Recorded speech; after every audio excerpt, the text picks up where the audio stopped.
நான் உங்க இந்த வீடியோல எதை பத்தி பார்க்க போறோம் பாத்தீங்கன்னா இன்னைக்கு ஒரு டிஷ் தான் செய்ய போறோம். ஒரு டிஷ்ல ரெண்டு டிஷ் பாத்தீங்கன்னா ஹோட்டல் ஸ்டைல்ல போட்டி பெப்பர் ஃப்ரை அப்புறம் கரண்டி ஆம்லெட் தான் செய்ய போறோம். வாங்க வீடியோக்குள்ள போலாம். ஃபர்ஸ்ட் பண்ண போற டிஷ் பாத்தீங்கன்னா போட்டி பெப்பர் ஃப்ரை தான். அதுக்கு தேவையான இன்கிரிடியன்ஸ் பாத்தீங்கன்னா வெங்காயம், தக்காளி, பச்சை மிளகாய், கருப்பு தலை, கொத்தமல்லி தலை. நாங்க குழம்பு வச்சிருந்த போட்டி குழம்பு தான் பெப்பர் ஃப்ரையா மாத்த போறோம். அதுக்கு நம்ம ஹோட்டல் ஸ்டைல்ல தோசைகள் தான் செய்ய போறோம். அதுக்கு தோசைகள் ஹீட் ஆயிட்டு இருக்கு.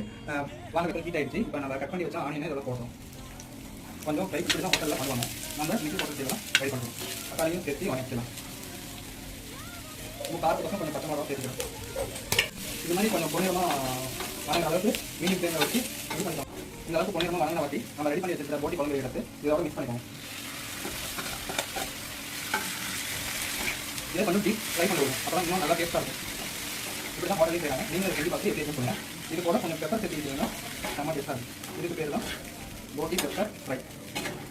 இதோட தேவையான அளவு பெப்பர் சேர்த்துக்கிட்டோம்னா பெப்பர் ஃப்ரை ரெடி. பார்த்தீங்கன்னா